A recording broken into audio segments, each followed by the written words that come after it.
παγκόσμια υπερθέρμανση δεν αποτελεί πλέον μόνο θεωρία. Είναι ένα από τα πιο καθοριστικά ηθικά και πολιτικά ζητήματα της εποχής μας. Οι ακτιβιστές δεν δέχονται άλλες γνώμες. Οποιαδήποτε κριτική, όσο επιστημονικά έγκυρη κι αν είναι, θεωρείται ακόμα και επικίνδυνη. Σε αυτή την ταινία όμως θα σας δείξουμε ότι το κλίμα της γης αλλάζει συνεχώς. Δεν υπάρχει κάτι ασυνήθιστο στις τωρινές θερμοκρασίες.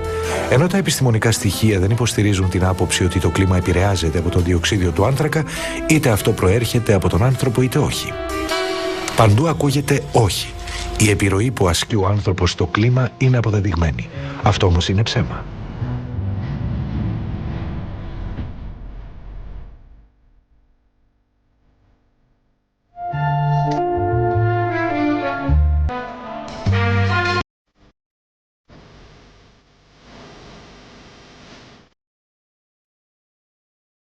When people say we don't believe in global warming, I say, no, I believe in global warming. I don't believe that human CO2 is causing that warming.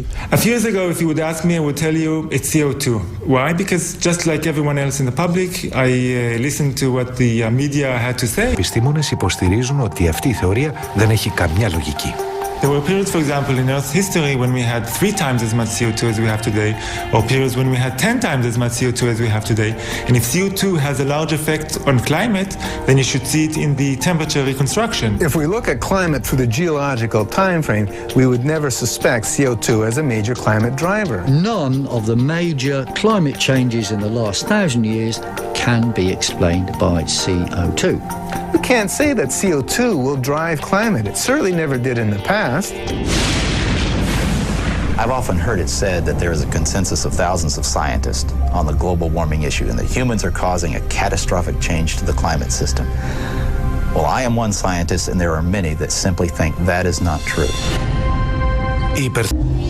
The IPCC, like any UN body, is political. The final conclusions are politically driven. This claim that the IPCC is the world's top 1,500 or 2,500 scientists, you look at the bibliographies of the people and it's simply not true. There are quite a number of non-scientists. And to build the number up to 2,500, they have to start taking reviewers and government people and so on, anyone who ever came close to them. And none of them are asked to agree. Many of them disagree. Those people who are specialists but don't agree with the polemic and resign, and there have been a number that I know of, they are simply put on the author list and become part of this 2,500 of the world's top scientists. Αυτή η ιστορία αφηγείται το πώς μια θεωρία για το κλίμα εξελίχθηκε σε πολιτική ιδεολογία. See, I don't even like to call it the environmental movement anymore because really it is a political activist movement and they have become hugely influential at a global level. Είναι η ιστορία της διαστρέβλωσης ενός ολόκληρου κλάδου της επιστήμης. Climate scientists need there to be a problem in order to get funding. We have a vested interest in creating panic because then money will flow to climate science.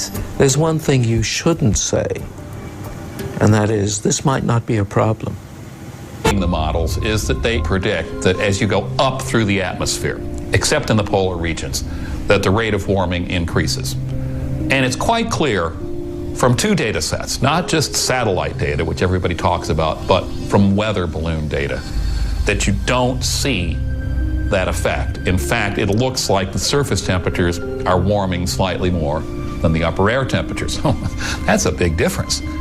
That data gives you a handle on the fact that what you're seeing is warming that probably is not due to greenhouse gases. That is, the observations do not show an increase with altitude. In fact, most observations show a slight decrease in the rate of warming with altitude. So in a sense, you can say that the hypothesis of man-made global warming is falsified by the evidence. I remember being bitterly criticized by top experts for indulging him in his fantasy. Στο αποκορύφωμα του τρόμου το 1970, η εκκεντρική θεωρία του Μπερτ Μπόλιν περί θέρμανσης της γης χάρη στο διοξείδιο του άνθρακα έμοιαζε παράλογη. Αυτό άλλαξε χάρη σε 2 γεγονότα. Πρώτον, η θερμοκρασία άρχισε να ανεβαίνει και δεύτερον, οι Βρετανοί ανθρακορύχοι κατέβηκαν σε απεργία. Για την πρωθυπουργό Μάργαρετ Θάτσερ, η ενέργεια αποτελούσε πολιτικό ζήτημα. Στις αρχές του 70, η πετρελαϊκή κρίση έφερε παγκόσμια οικονομική ύφεση. Στη Βρετανία, η απεργία των ανθρακορίχων προκάλεσε πολλά blackout και οδήγησε στην πτώση της συντηρητικής κυβέρνησης. Η Θάτσερ δεν ήθελε να συμβεί το ίδιο και σε αυτήν. What we have seen in this country is the emergence of an organized revolutionary minority whose real aim is the destruction of democratic parliamentary government. The politicization of this subject started with Margaret Thatcher. She was very concerned always, I remember when I was Secretary of State for Energy, to promote nuclear power. Long before the issue of climate change came up, because she was concerned about energy security, and she didn't trust the Middle East, and she didn't trust the National Union of Mine Workers. So she didn't trust oil, and she didn't trust coal. So therefore she felt we really had to push ahead with nuclear power. And then when the climate change, global warming thing came up, she felt, well, this is great. This is another argument, because it doesn't have any carbon dioxide emissions. This is another argument why you should go for nuclear. And that is what she was really largely saying. It's been misrepresented since then. And so she said to the scientists, she went to the Royal Society and she said, there's money on the table for you to prove this stuff. So, of course, they went away and did that. Inevitably, the moment politicians put their weight behind something and attach their name to it in some ways, of course, money will flow. That's the way it goes. And inevitably, research, development, institutions started to bubble up, if we can put it that way, which were going to be researching climate, but with a particular emphasis on the relationship between carbon dioxide and temperature. Κυβερνητικό πάνελ για την κλιματική αλλαγή. They came out with the first big report which predicted climatic disaster as a result of global warming. I remember going to the scientific press conference and being amazed by two things. First, the simplicity and eloquence of the message and the vigor with which it was delivered. And secondly, the total disregard of all climate science up till that time, including, incidentally, the role of the sun, which had been the subject of a major meeting at the Royal Society just a few months earlier. Όμως η νέα έμφαση στο διοξίδιο του άνθρακα που παράγει ο άνθρωπος δεν άρεσε μόνο στη Μάργαρετ Θάτσερ. Ο Πάτρικ Μουρ θεωρείται από τους μεγαλύτερους περιβαλλοντολόγους της γενιάς του, ενώ είναι συνιδρυτής της Greenpeace. The shift to climate being a major focal point came about for two very distinct reasons. The first reason was because by the mid-'80s, a majority of people now agreed with all of the reasonable things we in the environmental movement were saying they should do. Now, when a majority of people agree with you, it's pretty hard to remain confrontational with them. And so the only way to remain anti-establishment was to adopt ever more extreme positions. When I left Greenpeace, it was in the midst of them adopting a campaign to ban chlorine worldwide. Like I said, you guys, this is one of the elements in the periodic table, you know. I mean, I'm not sure if that's in our jurisdiction to be banning a whole element. Destroying the wall were soon done. The other reason that environmental extremism emerged was because world communism failed, the wall came down, and a lot of peaceniks and political activists moved into the environmental movement, bringing their neo-Marxism with them, and learned to use green language in a very clever way to cloak agendas that actually have more to do with anti-capitalism and anti-globalization than they do anything with ecology or science. The left have been slightly disoriented by the manifest failure of socialism and indeed even more so of communism as it was tried out. And therefore they still remain as anti-capitalist as they were, but they have to find a new guise for their anti-capitalism.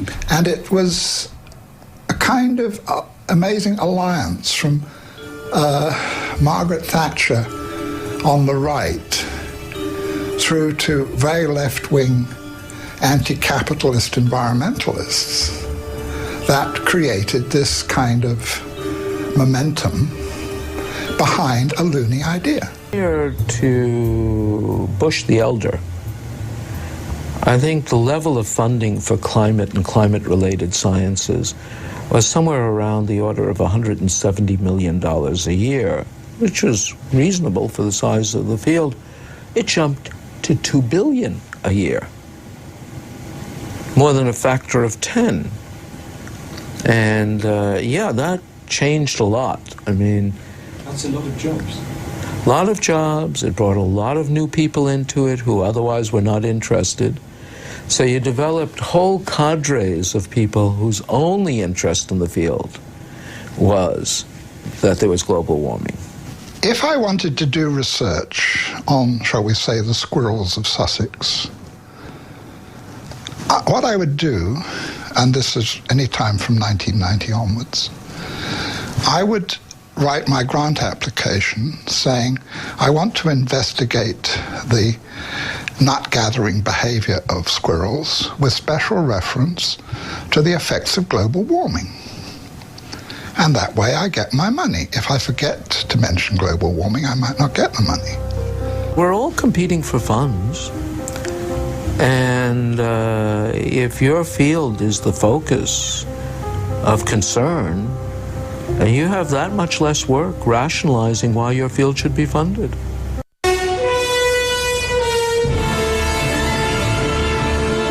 Ένα μεγάλο τμήμα των κονδυλίων διοχετεύτηκε στην κατασκευή ηλεκτρονικών μοντέλων για την μετέπειτα εξέλιξη του κλίματος. Πόσο ακριβή είναι όμως αυτά τα μοντέλα? Ο Δόκτωρ Ρόι Σπένσερ διεξήγαγε κλιματολογικές έρευνες για το διαστημικό κέντρο της NASA. Για τα επιστημονικά του επιτεύγματα έχει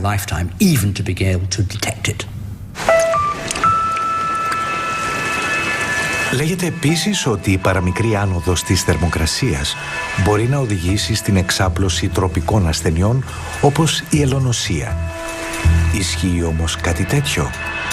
Ο καθηγητής Πολ Ράιτερ του Ινστιτούτου Παστέρ του Παρισιού αναγνωρίζεται ως ένας από τους κορυφαίους ειδικούς στην ελονοσία και άλλες ασθένειες που μεταδίδονται από έντομα. Είναι μέλος της Ειδικής Συμβουλευτικής Επιτροπής του Παγκόσμιου Οργανισμού Υγείας, διετέλεσε πρόεδρος της Αμερικανικής Επιτροπής Ιατρικής Ενδομολογίας της Αμερικανικής Εταιρείας Τροπικής Ιατρικής, ενώ ήταν επικεφαλής του Τμήματος Υγείας της Αμερικανικής Υπηρεσίας Εκτίμησης των ενδεχόμενων συνεπειών της κλιματικής αλλαγής. Tropical. Most people will realize that in temperate regions there are mosquitoes. In fact, mosquitoes are extremely abundant in the Arctic. The most devastating epidemic of malaria was in the Soviet Union in the 1920s. There were something like 13 million cases a year and something like 600,000 deaths. A tremendous catastrophe that reached up to the Arctic Circle. Archangel had 30,000 cases and about 10,000 deaths. So it's not a tropical disease.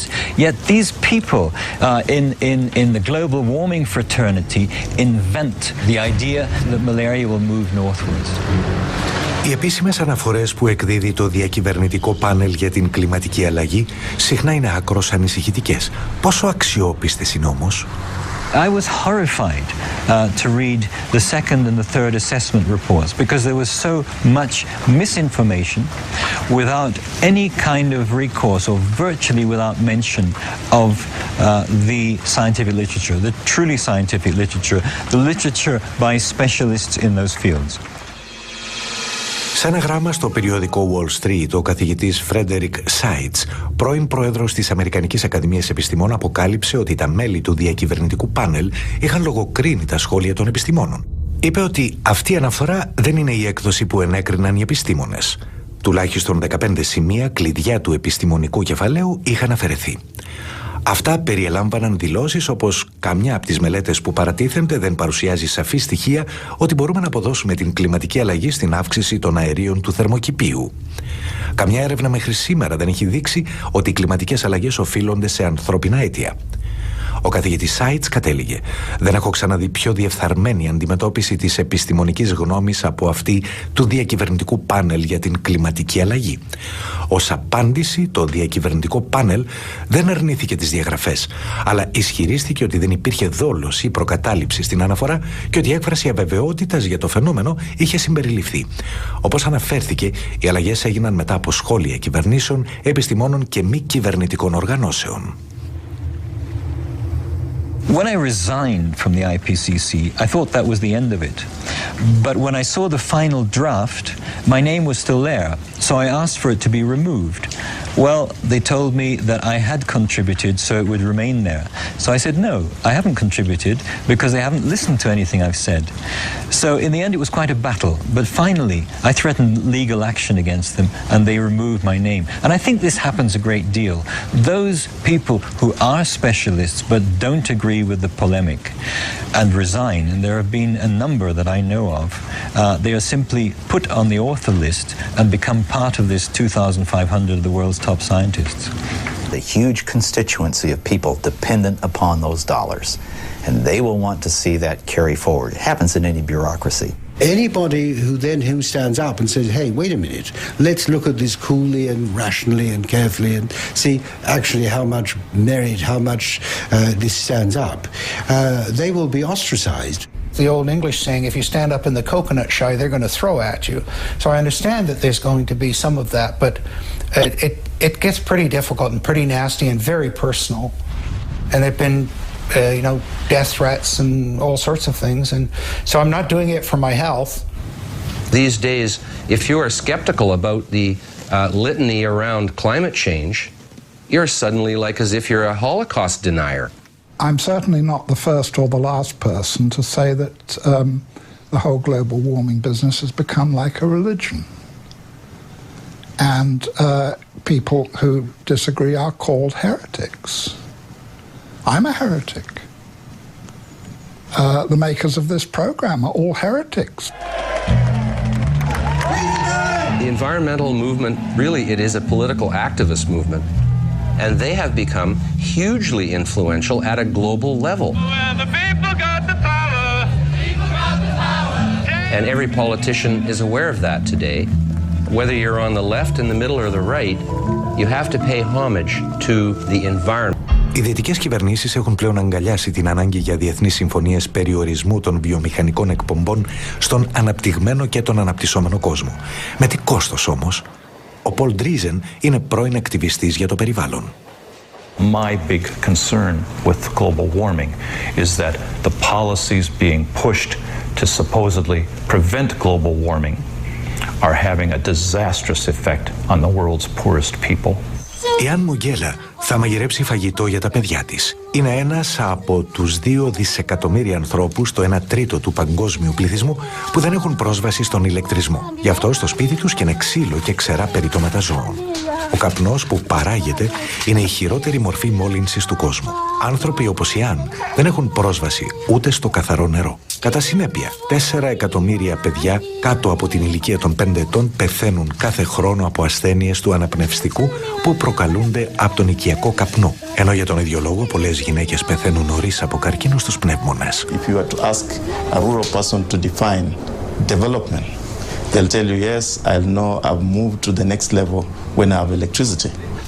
Actually, not having electricity creates such a long chain of problems because the first thing you will miss is the light.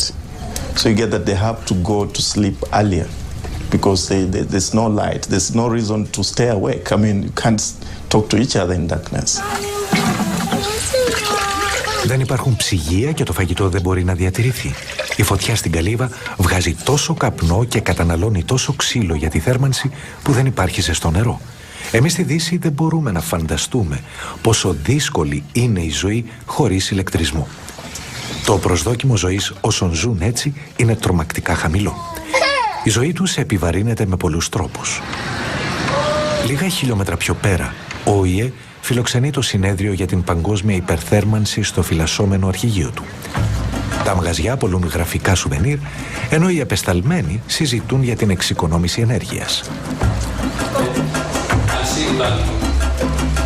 Η Αφρική έχει κάρβουνο και πετρέλαιο, αλλά οι περιβαλλοντικές ομάδες εναντιώνονται σε αυτές τις φτηνές πηγές ενέργειας. Επιμένουν η Αφρική και ο υπόλοιπος κόσμος να χρησιμοποιούν ηλιακή και αιωλική ενέργεια.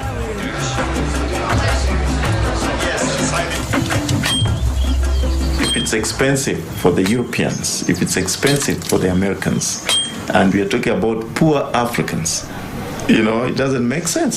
The rich countries can afford to engage in some luxurious experimentation with other forms of energy.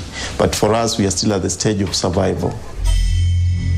Για τον πρώην περιβαλλοντολόγο Πολ Ντρίζεν, η ιδέα ότι οι φτωχοί λαοί του κόσμου πρέπει να χρησιμοποιήσουν τις πιο ακριβές και ανεπαρκείς μορφές ενέργειας είναι από τις πιο ανήθικες της εκστρατείας κατά της παγκόσμιας υπερθέρμανσης. Let me make one thing perfectly clear.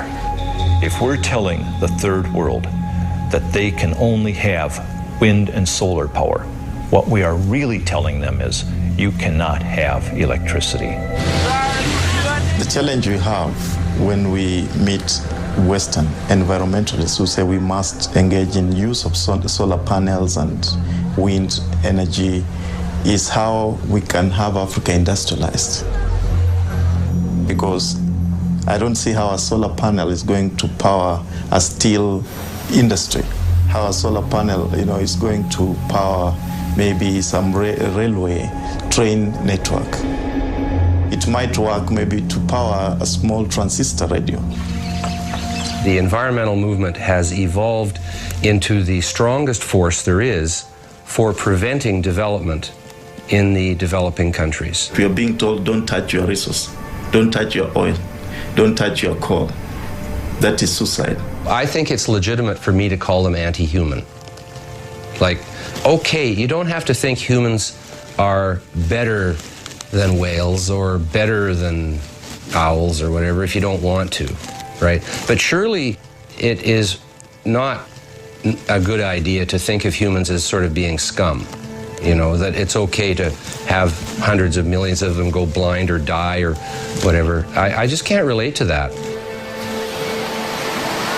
Η θεωρία της παγκόσμιας κάθε λογική. There will still be people who believe that this is the end of the world, particularly when you have, for example, the chief scientist of the UK telling people that by the end of the century, the only habitable place on the earth will be the Antarctic. And humanity may survive thanks to some breeding couples who move to the Antarctic. I mean, this is hilarious. It would be hilarious, actually, if it weren't so sad. What's tomorrow's weather?